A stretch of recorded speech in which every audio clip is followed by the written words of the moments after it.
I'm very pleased to call to order this morning's hearing on pending trade agreements.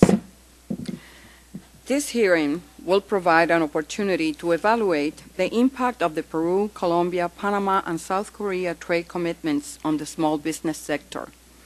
It is a critical time to engage in this discussion as Congress is currently considering the ratification of these 4 treaties. Given the resources expended to promote cross-border commerce, it is important to determine whether these agreements should serve as model for future international commitments. Today, we will focus on 3 issues affecting small firms and their contribution to the U.S. economy in an integrated world: the role these firms play in the development of trade agreements, international regulations impacting entrepreneurs, and federal infrastructure supporting small businesses, American U.S. businesses in a global economy. The beneficiaries of trade agreements are largely determined during the negotiation process. Unfortunately, small businesses' involvement in the development has been limited. As I have voiced concerns before, the USTR continues to lack a formal delegate as well as staff representing the small business sector at the negotiation table. This may explain why the pending agreements lack a small business focus.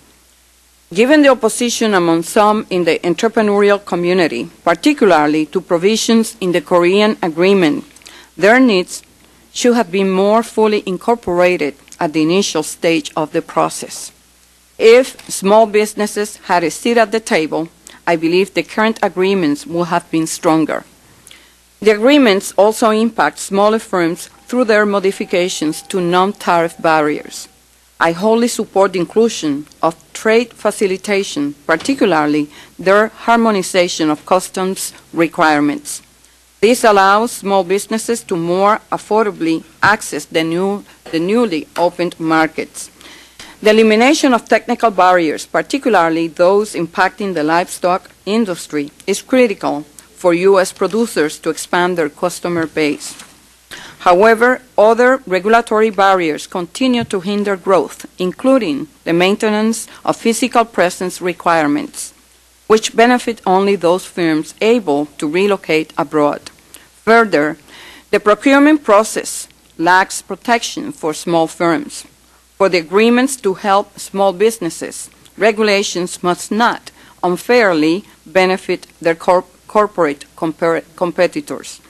While reducing regulation is critical for small businesses, they must also have access to export financing alternatives, technical assistance, and intellectual property protections.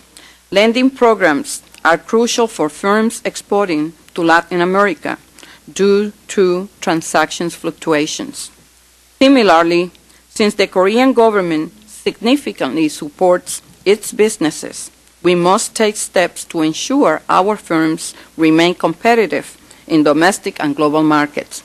Overall, these agreements can significantly enhance small business global market share by decreasing barriers to cross-border commerce.